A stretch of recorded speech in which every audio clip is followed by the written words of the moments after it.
Shalom, vamos a comenzar con la serie de videos, la serie de enseñanzas acerca del mesianismo.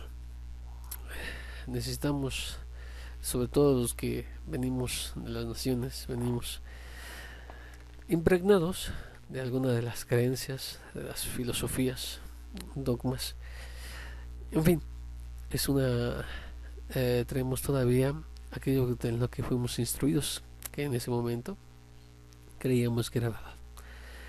Vamos a poner aquí, exponer lo que es la doctrina básica del cristianismo para poder demostrar que no es cristianismo. ¿A qué me refiero? No es solamente un cambio de nombre. No, por el contrario. Si nosotros, ustedes tienen sus notas en sus manos, las recibieron. La primera parte verán que dice las doctrinas básicas o las doctrinas esenciales del cristianismo. Ahí está el autor, el link de donde tomamos pues estas enseñanzas y luego vamos a ver las doctrinas básicas del mesianismo. Con esto vamos a querer comprobar que no es cristianismo. Como les mencionaba, la mayoría de nosotros que venimos de alguna otra religión, pues todavía la mayoría de las personas con las que hablamos, pues se ven todavía pues tan aferrados a estas doctrinas, a estas creencias, que obviamente creían que era la verdad, que es difícil luego despojar a estas personas, estos talmidim, estos nuevos discípulos del Mesías, de aquellas doctrinas erradas. Efraín, que regresa, no solamente trae estas ideologías, sino que trae ciertas costumbres en contra de la Torah, en contra de lo que es Am Israel. Como les decía, miren, hay todavía un miedo por la mala información a la cual muchas veces accedemos, y se tacha la mayoría de cosas con es muy judío, es rabínico, etcétera. Entonces también vamos a empezar a separar estos conceptos, y para eso es toda esta serie de clases que vamos a empezar el día de hoy. Muy bien. También vamos a tener en la segunda parte de que es sus notas, tienen una comparación de la mirada que tiene el mesianismo acerca de Mashiach, del Mesías, y esa misma en una columna aparte, la mirada o la interpretación común del cristianismo. Para los Yehudim, en la casa de Judá, somos cristianos, y para los cristianos somos judaizantes o judíos. Para ambos somos una secta en todo el sentido peyorativo, pero como dije, nosotros no somos cristianos, nosotros tenemos un nombre, y el nombre completo es judaísmo mesiánico, que es, en fin y al cabo, judaísmo. Vamos a empezar, miren, las doctrinas básicas del cristianismo. Estas son, dice, 1. La divinidad de Cristo. Lo voy a ir leyendo tal cual. La salvación por gracia. La resurrección de Cristo. El Evangelio. Y según ellos dicen, el monoteísmo. Ok. Según esto dice que la doctrina básica del cristianismo es creer en la divinidad, en la deidad del Mesías, basándose en textos como la Besorá de Yohanan, el Evangelio de Juan, entre otros versículos que se malemplean para hablar de una divinidad del Mesías. Este es un tema aparte. Nosotros ya creo que hemos ya hablado un poquito acerca de este tema, y les sugiero ir a estas grabaciones, ir a estas clases, algunas son escritas, para ver la interpretación correcta de lo que es esta parte de la divinidad o la humanidad del Mesías. Continuamos. Basándose en uno de los argumentos más grandes que tienen entonces es que el mismo Mesías dijo: el Padre y yo somos uno, aludiendo según ellos que hay la misma esencia, el mismo ser, pero como ya hemos expuesto, las citas nos dicen lo contrario. Ahora, según ellos mismos, la doctrina de la deidad del Mesías, como parte secundaria, necesitan tener a un solo Dios, que el cual coexiste o existe en tres personas. Esto es el Padre, el Hijo y el Espíritu Santo. Ellos son coeternos y tienen la misma naturaleza. Entonces, miren, el cristianismo sostiene, dependiendo de la denominación, dependiendo a cierto tipo de iglesias, sostiene que es un Dios revelado en tres personas, o un Dios que tiene dentro de él tres personas, o que son tres y uno a la vez, lo que es inconsistente, ¿no? Dicen que el ser tres no cambia la realidad de ser uno, y el ser uno no cambia la realidad de ser tres. Algunos ponen que el Hijo es la encarnación del Padre, y bueno, hay una serie de doctrinas que no vamos a estudiar el día de hoy, pero en sí, una de las doctrinas esenciales del cristianismo es la divinidad del Mesías, y subyacente a esta o derivada de esta se encuentra la Trinidad, la Triunidad, la unión hipostática, como la de que según ellos el Mesías es tanto hombre como Dios, y de ahí está mucho escudan, mucho utilizan este credo apostólico romano que dice que es Dios de Dios, luz de luz, etcétera, ¿no? Y de ahí también se deriva que la suficiencia del sacrificio de Cristo, que como Él es Dios para ellos, entonces solamente por el ser el Dios puede redimirte con tu sangre. Ellos dicen, si no es Dios, no puede redimir de pecados. O sea, si es una muerte de un simple ser humano, dicen ellos, no puede. Entonces, para eso necesitan hacerlo Dios al Mesías, para encontrar la salvación.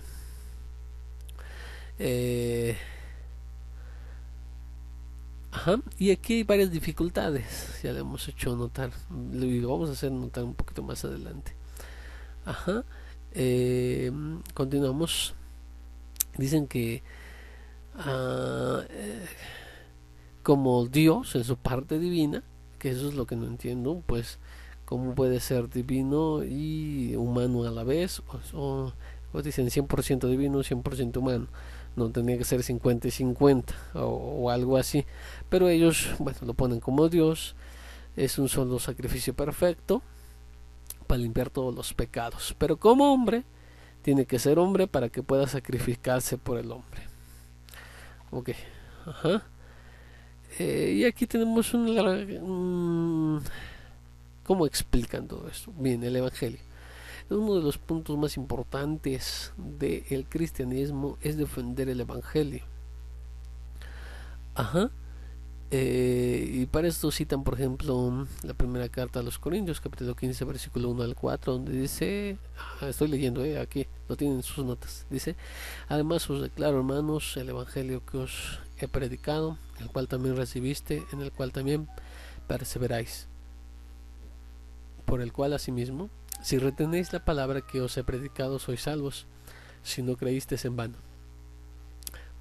porque primeramente os he enseñado lo que mismo recibí, que Cristo murió por vuestros pecados conforme a las Escrituras y fue sepultado, y que resucitó al tercer día, también conforme a las Escrituras.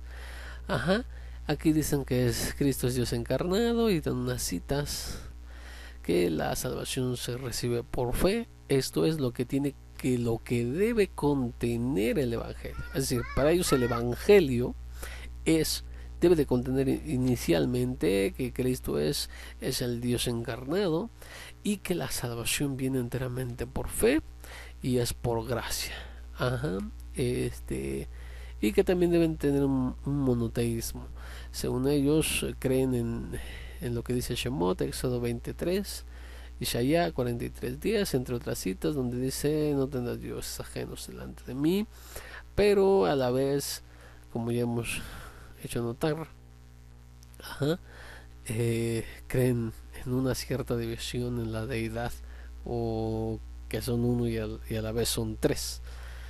Entonces, según ellos, después de aquí vienen las doctrinas esenciales pero secundarias, que dice que son en esencia verdaderas y son necesarias para la fe cristiana. El énfasis: son necesarias para la fe cristiana. Otra vez, a la manera de ejemplo, llaman a Yeshua como el camino, la verdad y la vida, y que va el Padre a él. Esto lo hace nuevamente, según ellos, Dios. Dice que se declara a sí mismo como el Padre y como único acceso a Dios el Padre. Entonces, negar esto es negar el nacimiento virginal, y sin el nacimiento virginal, dicen ellos, no podemos probar la doctrina de la encarnación de Jesús siendo Dios en carne. Esto podría colocar en riesgo lo que Jesús dijo acerca de él en Juan 8:24. Y bueno, entonces dicen que una doctrina esencial secundaria es el nacimiento virginal, para demostrar que su Jesús es divino. ¿Esto por qué? De alguna o de otra manera, entonces puedes entender: si no nació de José, entonces la semilla, el esperma, vino de manera de Elohim. Entonces eso lo hace un Dios hijo. Eso es lo que necesitan. Si nació de José, entonces se destruye su doctrina esencial secundaria. Por eso es que tiene que tener todo esto. Estamos diciendo: la Trinidad es negada por el monoteísmo, y según ellos, los testigos de Jehová, el Islam, el Camino Internacional y muchos otros quedan excluidos de la cristiandad para ellos. Entonces, dice que lo que es la doctrina de la Trinidad viene en varias citas, pero solamente se le insinúa y nunca se le nombra. Ustedes lo tienen ahí, no me voy a detener más para esto. Solamente quiero citarles que también ya lo tienen en sus notas, algunos credos. Algunos credos, como el credo de Nicea: creo en un Dios en un Dios Padre poderoso, creador del cielo y la tierra, de todo lo visible y lo invisible. Creo en un solo Señor, Hijo único de Dios, nacido del Padre antes de todos los siglos, Dios de Dios, luz de luz, Dios verdadero de Dios verdadero, engendrado, no creado, de la misma naturaleza del Padre, por quien todo fue hecho, que por nosotros los hombres y por nuestra salvación va debajo del cielo, y por la obra del Espíritu Santo se encarnó de María, la Virgen, y se hizo hombre, y por nuestra causa fue crucificado en tiempos de Poncio Pilato. Padeció y fue sepultado, resucitó al tercer día según las Escrituras, subió al cielo y está sentado a la diestra del Padre, y de nuevo vendrá con gloria para juzgar a vivos y a muertos, y su reino no tendrá fin. Ajá.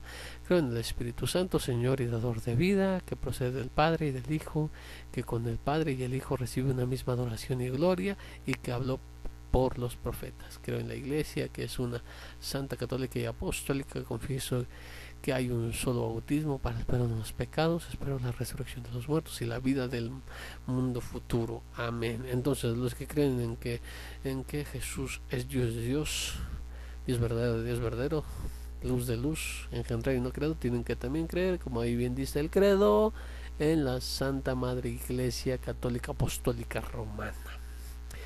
Muy bien.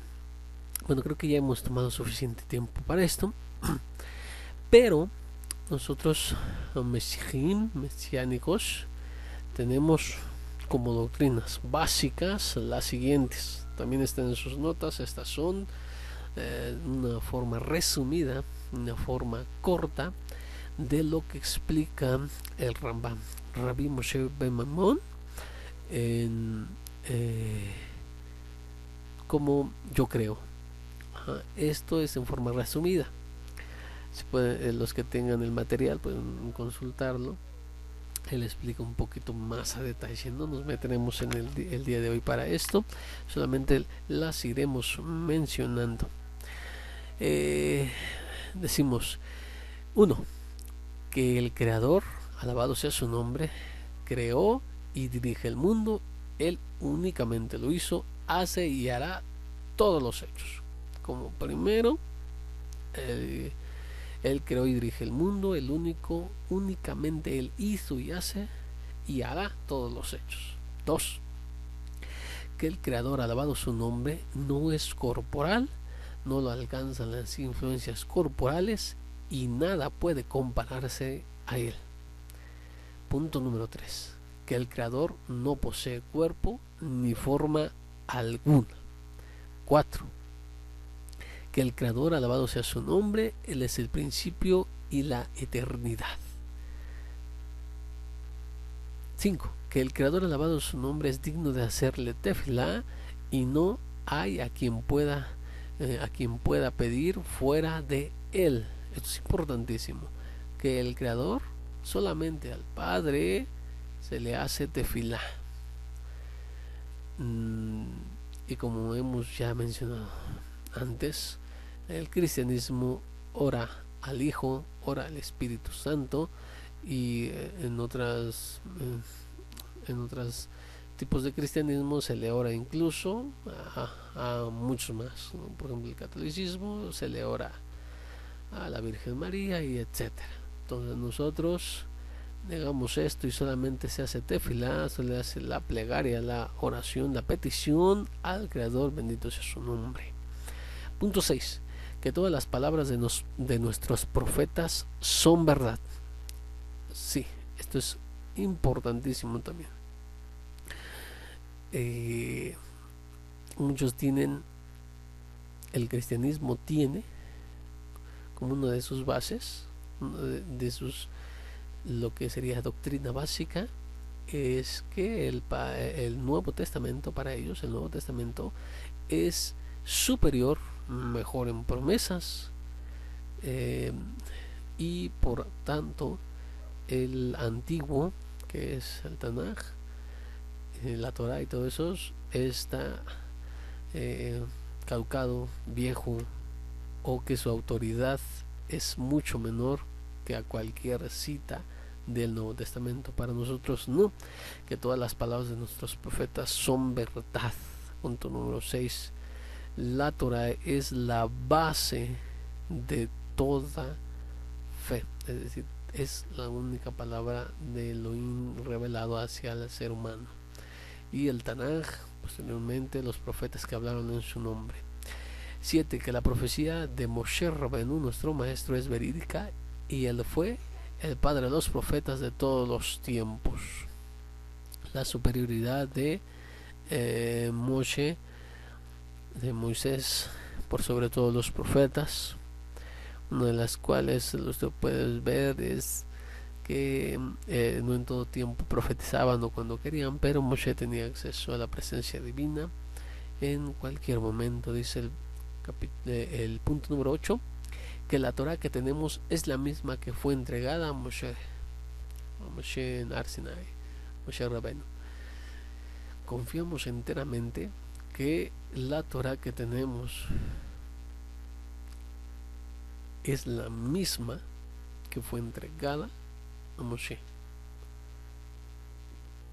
Importantísimo también. 9.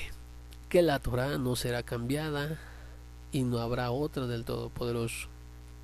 No puede ser abrogada. Nosotros estamos en total desacuerdo con la idea del cristianismo que dice que fue anulada en ciertas partes, o que ya no hay que cumplir ciertas partes, o que esto, o que fue cambiada, que hay algo superior, que hay una nueva. No, nosotros, como el punto 9 del Rambam nos dice que esta Torah no será cambiada y no habrá otra del Todopoderoso.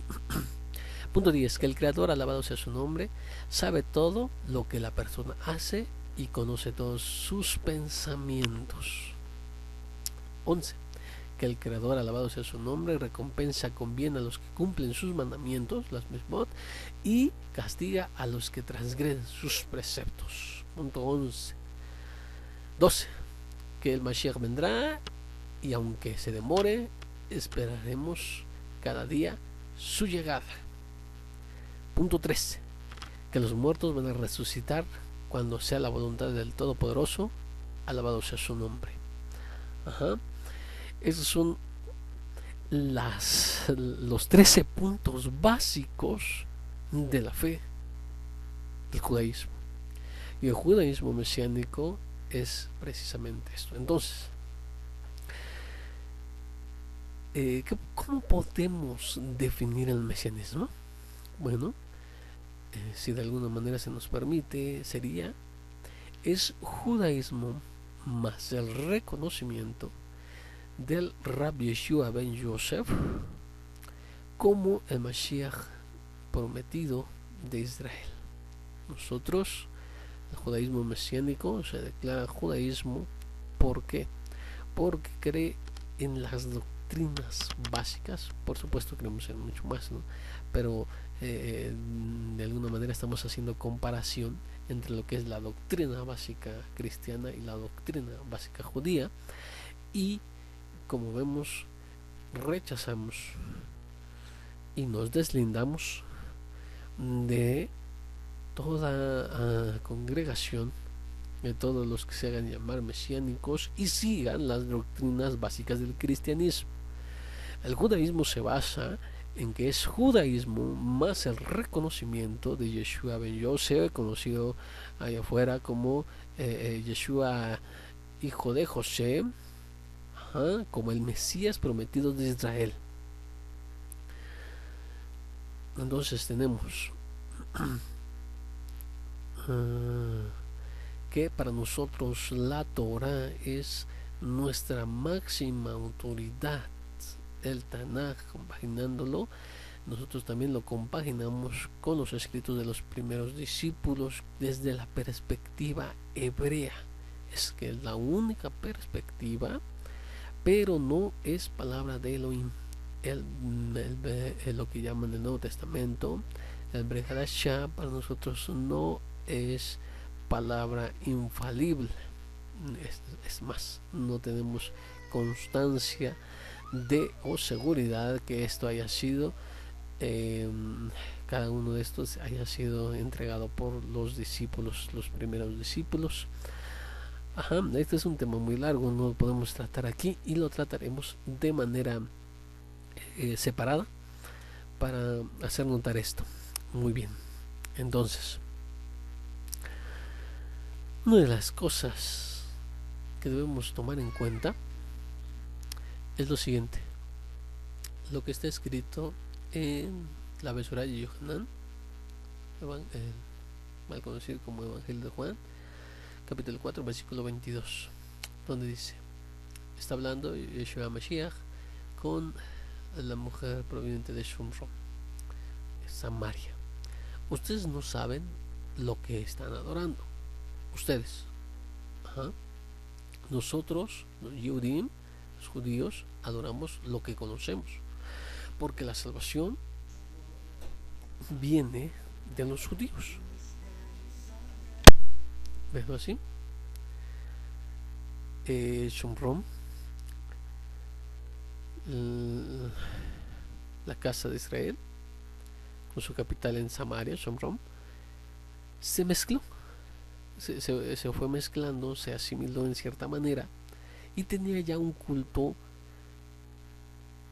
que juntaba la idolatría, algo del paganismo, con Torah. Y si a estos les está diciendo Yeshua, a ustedes, samaritanos, no saben lo que están orando, no saben lo que están orando. Pero nosotros los Yehudim conocemos lo que adoramos. Sabemos lo que adoramos. Porque la salvación viene de los Yehudim. Continuamos entonces. Y también tenemos que hacer notar Romanos capítulo 11, versículo 17, donde dice, voy a leerlo desde la versión que más tienen algunos de los que empiezan con nosotros. No tienen una versión hebrea, entonces voy a leerla desde la versión 1960 que la mayoría tiene.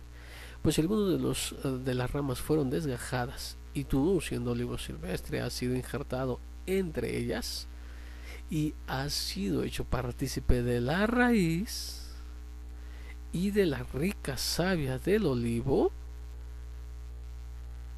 nos está hablando a nosotros y nos dice, mira, tú olivo silvestre,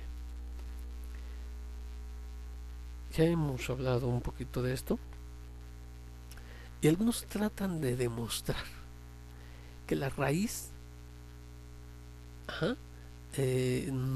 significa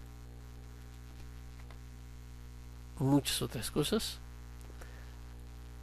y que aquí el olivo no es Israel, sino que el olivo para ellos dicen es el Mesías, lo que no podemos ser, según Isaías 53:2, que dice, ustedes lo recuerdan, no lo recuerdan, la que dice, porque ante él ha crecido como retoño, como una raíz de tierra seca. Está hablando del Mesías, lo sabemos. Está hablando del Mesías y está diciendo, y lo compara a que crece como la raíz. Entonces, dice, ustedes, olivo silvestre, que ha sido injertado entre ellas, eres partícipe de la raíz. ¿Quién es la raíz? El Mesías, Yeshua. Y de la rica savia del olivo. El olivo es el pueblo de Israel. La rica savia. La rica savia es la sabiduría del pueblo de Israel, la sabiduría de los Hamim. Hay muchos que se niegan todavía el día de hoy a recibir la enseñanza de los Rabanim. Pero según lo tenemos en Romanos 11:17, es así como nosotros tenemos. Pues ustedes, gentiles, adoran lo que no saben, y nosotros los judíos adoramos lo que sabemos. En 4:22, como lo estamos haciendo notar. ¿Por qué?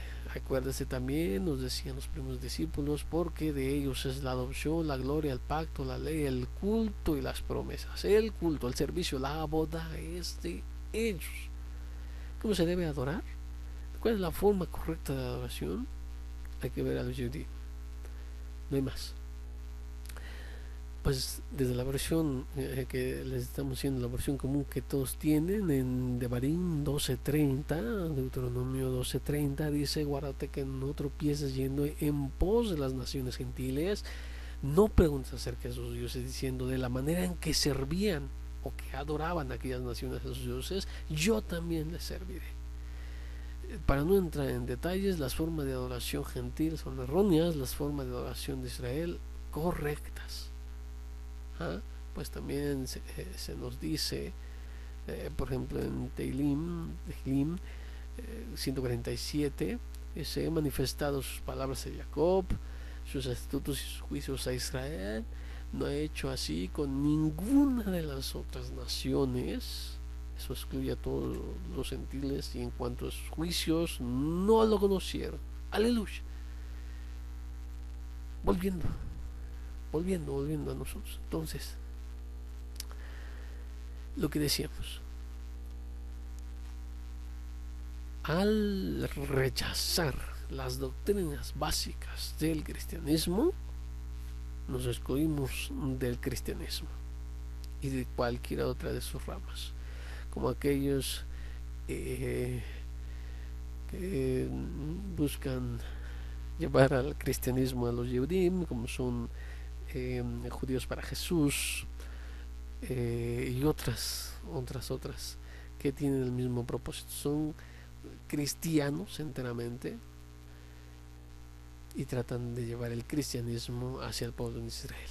No, es por esto que hay mucha luego oposición del pueblo, de parte del pueblo de Israel para con los Meshechim, para con los mesiánicos.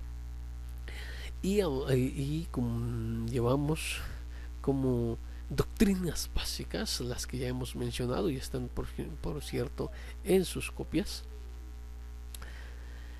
Lo único que nos hace diferentes es que, como dijimos, reconocemos al Rab Yeshua ben Yosef como enviado de Yahweh a Israel en el primer siglo,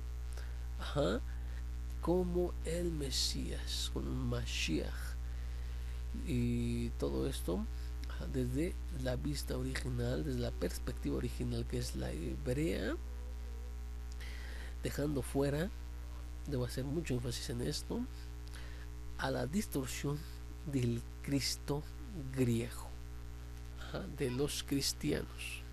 Vamos a pasar a la segunda parte de tus notas, donde tenemos la comparación. Tenemos al Rab Yoshua, el Mesías de Israel. Punto 1. Su nombre en hebreo significa Hashem salva. 2. Es un hombre y solamente un hombre, porque según 1 Timoteo capítulo 2 versículo 5, todo lo voy a leer desde la versión común para su favor, porque hay un solo Elohim, asimismo un mediador entre los hombres, Yeshua, el hombre. Punto 3. Nació de José y de Miriam. Mateo 13:55 dice: no este es el hijo del carpintero, no se llama su madre Miriam y sus hermanos Jacob y Joseph, Shimón y Yehudá. Punto 4. Nació en el seno de una familia netamente yehudí y en la festividad de Sukkot. Aquí tenemos algunas otras citas. 5. Jajamín del Oriente lo visitaron cuando nació. 6. No fundó una religión nueva, siguió la religión de sus padres, al igual que todos sus alumnos, sus talmidim.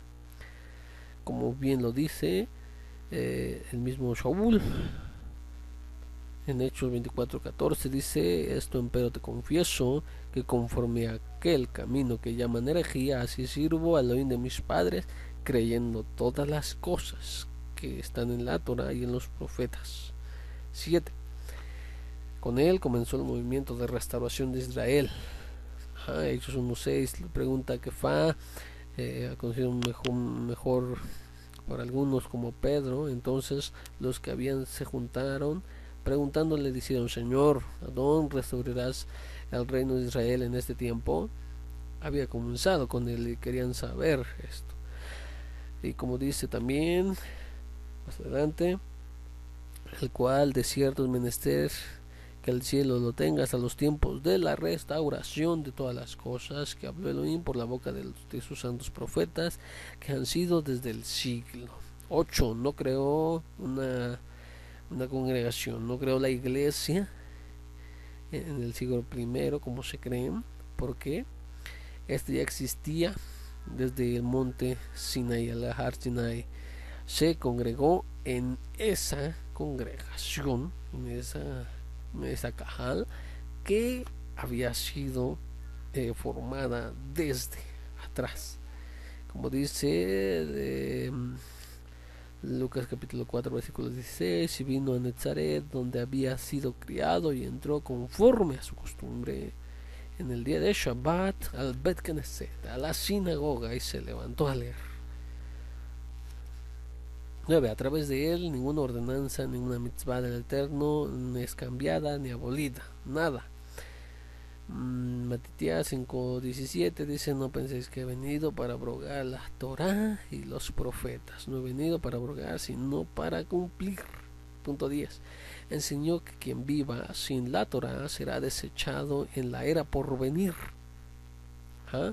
Entonces les protestarán: nunca los conocí, apartados de mí los que no guardan la Torah. Matitias 7:23. Guardaba el Shabbat y las fiestas, aún las fiestas que no están dentro de lo que podemos llamar la palabra Elohim, dentro del Tanaj, esto es según la tradición. Así dice Yohanan capítulo 10 versículo 22, y era la fiesta de Hanukkah, la fiesta de la dedicación en Jerusalén, y era invierno, y Yeshua andaba por el pórtico de Shlomo, de Salomón. 12. Como era un ser humano, un hombre, él podía pecar, y por eso fue tentado por Satán. ¿Por qué? Porque según uno de los emisarios también, Santiago, que es Jacob, pero aquí lo ponen como Santiago, cuando alguno es tentado, no diga que es tentado de Elohim, porque Elohim no puede ser tentado. Punto. Si era Elohim, no puede ser tentado. ¿Para qué lo tentaba? Es imposible. Entonces no puede ser Elohim en carne. En cambio, el hombre mortal sí puede ser tentado. Y el siguiente versículo de Jacob 1:13, que sería Jacob 1:14, sino que cada uno siendo tentado cuando de su propia concupiscencia se ha traído y es cebado. Punto 13. Impartió una enseñanza completamente basada en la interpretación de los mitzvot de la Torah, conforme a la tradición, incluso conforme a la halajá. Y él mismo preguntaba, por ejemplo en Matitía 12:5, ¿no habéis leído en la Torah?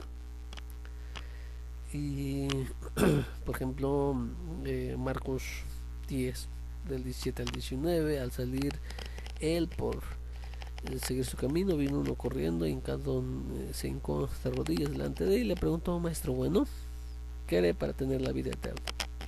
Yeshua le contesta diciendo: los mandamientos sabes, no adulteres, no mates, no hurtes, no digas falso testimonio, no defraudes, honra a tu madre y a tu padre y a tu madre. Seguir los mandamientos es para obtener vida. Ajá, y vida eterna. ¿Quién lo dice? El Rab nunca dijo solamente cree en mí y serás salvo. Para nada. 14. Enseñó que solo los alimentos permitidos por el kashrut, la dietética de la Torah, se podían comer, solamente esos. 15. Inculcó a seguir los mandamientos de su padre, no los suyos, los mandamientos de su padre en la Torah, como él mismo lo hacía. Yohanan 15:10 dice: si guardáis mis mandamientos estaréis en mi amor, como yo también lo guardo los mandamientos de mi Padre, y estoy en su amor. Testimonio. Primera de Yohanan 5:3, porque este es el amor de Elohim, que guardemos sus mandamientos, y sus mandamientos no son penosos, no son gravosos, no son difíciles. 16. Enseñó que el hombre puede hacer teshuvah, debe de volver, conocido como arrepentimiento, a su padre para ser perdonados. Como Mashiach Lechim 20:21, Hechos, dice, testificando a los Yehudim y a los gentiles arrepentimiento para con Elohim, y la fe de nuestro Señor Yeshua. No arrepentimiento, o que te puede dar arrepentimiento, que tú vas en arrepentimiento al Mashiach. No. También consulta Hechos 26:20. Sigo para que tengamos un poquito de tiempo. Enseñó que nuestras tefilot, nuestras oraciones, pueden estar solamente dirigidas al Padre, a nadie más, como él mismo lo dice. Pero que también Lucas 11:13 dice: cuando más vuestro Padre Celestial dará a los que le pidieren a Él. 18. Oraba solamente al Padre Eterno. ¿Acaso piensas que no puedo ahora hacer tefilá a mi Padre? ¿No puedo orar a mi Padre? Mateo 26:53. Y también decía: Abba, Padre, todas las cosas te son posibles a ti, etcétera. Sí, continúa el versículo. Pero en todas tenemos: Él le oraba a su Padre, nunca se oró a sí mismo, nunca le oró al Espíritu Santo. Todos estos conceptos errados del cristianismo son, sus discípulos le llamaban Rabí, le llamaban Adón. Más bien todo el mundo que le conocía por el respeto le llamaban Rabí. Y ahí están las citas para que ustedes lo consulten, tienen sus notas. Vistió enteramente como judí, con tzitzit, con una especie de talit, se cubrió la cabeza, y no habló en contra del tefilín o de las llamadas filacterias. Entonces ya tenemos clases escritas acerca de eso, por favor. 21. Sus oraciones fueron rezando, repitiendo, más la oración espontánea, como todo yudí. Mateo 26:44, y dice: y dejando se fuese de nuevo y oró por tercera vez, escuche bien, diciendo las mismas palabras, búsquelo por donde quiera, es rezar. Y así tenemos otras citas, que esto lo vemos en los shiur de tefilá. Esto lo estamos llevando en los shiur de tefilá, que Bezrat Hashem, estaremos primeramente Hashem llevando todavía más. Muy bien, punto 22. Se cansó, comió y durmió como cualquier ser humano. Así lo dicen las citas. Como dice Yohanan 4:6, dice: estaba allí en la fuente de Jacob, pues Yeshua, cansado del camino, así se sentó en la fuente. Era como la hora sexta. Pero según Isaías 40:20 dice que no has sabido, no has oído que el Elohim del siglo es Yahweh, el cual crió los términos y la tierra, no se trabaja ni se fatiga con cansancio, no se cansa. ¿Okay? También aquí vemos que Yeshua tuvo hambre, y el Eterno no tiene necesidad de comer y beber. Yeshua durmió y Yahweh no duerme. 23:23. Murió como cualquier mortal y resucitó. Como cualquier hombre murió. Y resucitó como cualquier fiel al Eterno va a resucitar, que como digamos es uno de los puntos en los que creemos. El punto número 13, puntos básicos. Dice Ibrim 9:27: y de la manera que está establecida para los hombres que mueren una sola vez y después el juicio. Último punto 24: no lo sabe todo, no lo puede todo, ni está en dos lugares a la vez. Esto es que lo debe de tener el Eterno, solo el Eterno. Dice Marcos 13:32 dice: pero en aquel día y aquella hora nadie lo sabe, nadie, ni los ángeles que están en el cielo, ni el Hijo, sino solo el Padre. Totalmente cierto. Y ahí tenemos también: no puedo yo de mí mismo hacer nada, está sujeto a la voluntad del Padre. Entonces es lo que tenemos. En la otra parte de su columna, de sus notas, tenemos a Jesús, el Cristo de los gentiles. Es un nombre que pasó por transliteraciones del hebreo al griego, del griego al latín, del latín al español y otras lenguas, etcétera. No significa nada. No significa nada. El punto número 2, como ya lo hemos visto, que es doctrina básica cristiana, es hombre y Dios a la vez. Ajá, ya lo habíamos citado. eh, Atanasio dice, siendo Dios y además hombre perfecto, él dio indicaciones positivas de sus dos naturalezas. Fíjense, tenía dos naturalezas, de la deidad por los milagros, ajá, y su humanidad en los 30 días, ajá, en los 30 años, perdón, que vinieron antes de su bautismo, durante el cual, eh, por causa de su condición según la carne, ajá, murió como hombre y resucitó como Dios, por cuanto era a la vez hombre y Dios, según Melitón. Ahí lo tienen, difieren algunos, unos dicen que son totalmente uno y no hay división en ellos, pero si no hay división en ellos, pues bueno, entonces es posible matar a Elohim, si me lo permiten de una forma tal vez incorrecta, decir que bueno que no desciende, ¿verdad? En estos días, porque cualquiera con una pistola, con un balazo puede matar a un dios. Eso me suena totalmente griego. Las películas estas de Hollywood, aunque un semidios viene matando a todos los dioses. Y bueno, ustedes sabrán. Entonces creen que esto, que era hombre antes de la resurrección y se deidificó por alguna situación. Nació solamente de una mujer y es parte de Dios o las semillas de Dios. Eso lo convierte en un semidios como Aquiles, que era hijo de una diosa y de un rey humano. Nació, ajá, el 25 de diciembre para la fiesta llamada Navidad en el año 431, ajá, cuando en el concilio de Éfeso, donde se proclamó oficialmente que María es Madre de Dios. Desde un comienzo la Iglesia enseña que en Cristo hay una sola persona, la segunda persona de la Santísima Trinidad. María no es solo la madre de la naturaleza del cuerpo, pero también es de la persona, quien es Dios desde toda la eternidad. Cuando María dio a luz a Jesús, dio a luz al tiempo, a quien desde toda la eternidad era Dios. Miren, de ahí, si aceptas que es Dios, también estás aceptando de alguna manera la lógica del catolicismo, que dice si es Dios, entonces ella es madre de Dios. 5.5.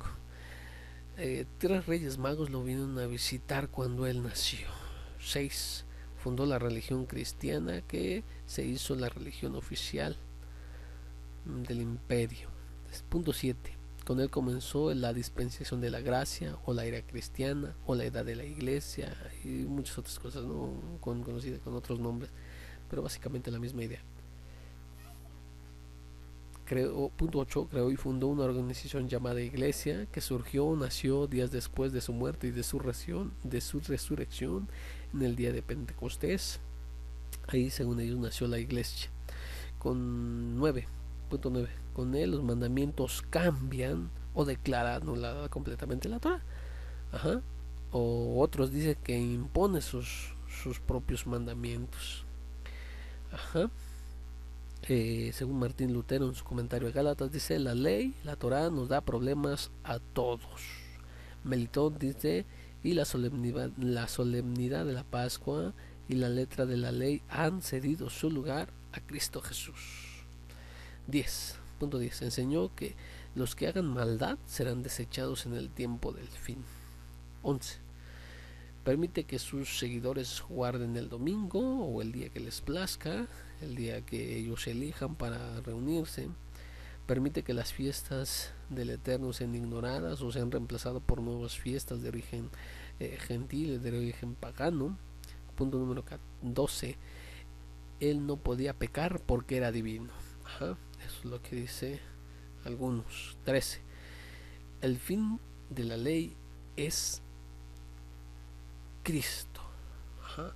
Hay una nueva ley, o es la misma del Antiguo Testamento, pero con ciertas modificaciones, invalidando todo lo que no les conviene y dejando solamente lo que les conviene. La carta de Bernabé 2.3 dice: el Señor invalidó toda la ley, esto a fin de que la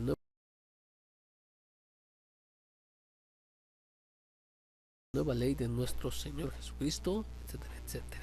Esto lo tienes que ir viendo paso a paso, ¿eh? Es decir, al ver el punto 13, ves el punto 13 del Rab Yeshua, del Mesías de Israel, y ves el punto 13 del Cristo de los Gentiles, para que vaya mejor la enseñanza, puedas ver la diferencia, el contraste. Yo lo estoy leyendo, creo que cometí un error, pero lo hubiéramos hecho de esta manera, ¿verdad? Pero en tus notas lo tienes, lo puedes hacer de esta manera para seguir con lo que es el estudio. Dice, al ser cumplidas las figuras y las profecías de Cristo, en toda la ley ritual como los sacrificios se terminan, pero las leyes morales continúan. Mira, eso es lo que en uno de los mejores casos se cree.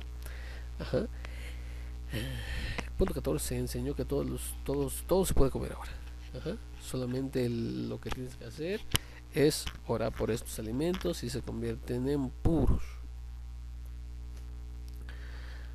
Punto 15, solo debe seguirle a él. Él es el único y se deja al lado al Padre. 16, enseñó que el hombre debe volverse a él para ser perdonado. Él perdona pecados y de hecho se llama así, es cristocéntrico. O sea, la religión cristiana hace el centro a su Mesías. Ok. Punto 17, él enseñó que sus oraciones pueden ser dirigidas a él o al Espíritu Santo, y unos dicen, como son uno, tú puedes orar a quien quiera de ellos, y es lo mismo, porque son uno. Esa es más o menos la lógica. 18, en su parte humana él oraba a la parte divina, dado que el Padre y él son uno. Y ahí me deja una duda, porque si es 100% Dios y si es 100% hombre, no puedo, como que se hablaba su parte divina en los cielos, o donde estaba, o se pedía a sí mismo en los cielos mientras estaba parte de él en la tierra. Bueno, punto 19, sus creyentes le llaman Dios, Creador, etcétera. Son nuevamente títulos. 20, se vistió como gentil y nunca se cubrió la cabeza, porque Pablo enseña que esto es incorrecto, al hombre cubrirse la cabeza. Ustedes pueden verlo en las películas. Si la película se cubre, no recuerdo muchas películas en las cuales él se cubra. Sus oraciones solamente fueron espontáneas. El cristianismo solo cree en oraciones espontáneas y nada más. 22. Punto 22. Solo cuando se encarnó, al estilo de los dioses del Olimpo, eso me suena, se hizo hombre con todas sus necesidades y limitaciones. Luego ascendió deidificando su cuerpo. Esto me suena más mitología, como la ambrosía, ¿no? Un hombre se puede convertir en Dios. Dice así, miren, ya estamos por terminar. Es el Espíritu Santo, que es preexistente y creó toda la creación. Dios lo hizo morar en el cuerpo de carne que él quiso. Ahora bien, esta carne en el que habitó el Espíritu Santo sirvió bien al Espíritu, caminando en santidad y pureza, sin manciar absolutamente nada al Espíritu mismo, como hubiera pues llevado ella una conducta excelente y pura, y teniendo parte de todo el trabajo del Espíritu y cooperando con él en todo negocio, portándose siempre fuerte y valerosamente, Dios lo tomó por partícipe juntamente con el Espíritu Santo. En efecto, la conducta de la carne agradó a Dios por no haberse amancillado sobre la tierra, mientras tuvo consigo al Espíritu Santo. Asimismo pues tomó por consejero a su Hijo y a los ángeles gloriosos, para que esta carne que había servido sin reproche al Espíritu alcanzara también algún lugar en la habitación, y no padeciera que se perdía el galardón de su servicio. Bastón de Hermas, capítulo 6, versículo 5. En pocas palabras, el Espíritu Santo habitó en un cuerpo humano como una tipo vasija, y de como esa carne o ese cuerpo humano que es Jesús, no se negó, siempre cooperó con el Espíritu Santo, se le deidificó esa carne, ese cuerpo, ese ser humano. No, nada más era la vasija. Fue deidificado, fue hecho Dios. Esto es, dice Atanasio, Aparte, nosotros no adoramos a una criatura, lejos de nosotros ese tal pensamiento, que es un error más bien propio de los paganos y de los arrianos. Lo que nosotros adoramos es el Señor de la creación hecho carne, el Verbo de Dios, porque aunque en sí misma la carne sea una parte de la creación, se ha convertido en el cuerpo de Dios. Nuevamente la misma ideología. Continúa diciendo, nosotros no separamos el cuerpo como tal verbo, adorámoslo por separado, ni tampoco adoramos al verbo separado de la carne, sino que sabiendo que el verbo se hizo carne, reconocemos a Dios aun cuando está en carne. Eso lo dice Atanasio. Dice el punto 23. El Dios hombre no murió, solo la vasija y el cuerpo estuvo en la tumba, o algunos dicen que sí murió. Por ejemplo, en un catecismo dice, si reconocemos que Jesús murió en la cruz y que Él es Dios, podemos decir, a manera de pregunta dice, ¿podemos decir que Dios murió en la cruz? Y esa misma se contesta y dice, sí, es correcto, que Dios murió en la cruz. Ajá. Entonces se debe aceptar, si es completamente divino, o es 50% divino, o 100% Dios, o Elohim encarnado, tuvo que morir para que su sangre fuera la que redimiera. O sea, una colación, una mezcla de lo que es el paganismo con algunos conceptos. Ajá. Entonces tenemos dos posibilidades. Si murió para redimirnos, entonces es posible matar al Eterno, como ya había mencionado antes. Bueno, tenemos unas cuantas citas aquí. Bueno, no vamos a alargarnos ya más en esto. Estamos diciendo entonces que a final de cuentas negamos toda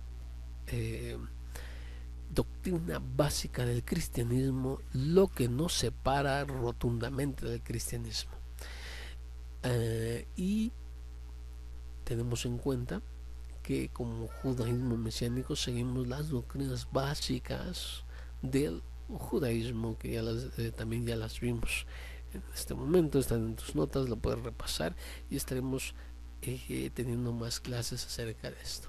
Como introducción, yo creo que nos sirve desplazarnos de lo que no somos. No es cristianismo ninguna de sus características, ninguna de lo que es el pensamiento, las doctrinas, los dogmas y todo lo que representa ello. Y somos, como el título completo lo dice, no somos mesianismo, sino judaísmo mesiánico.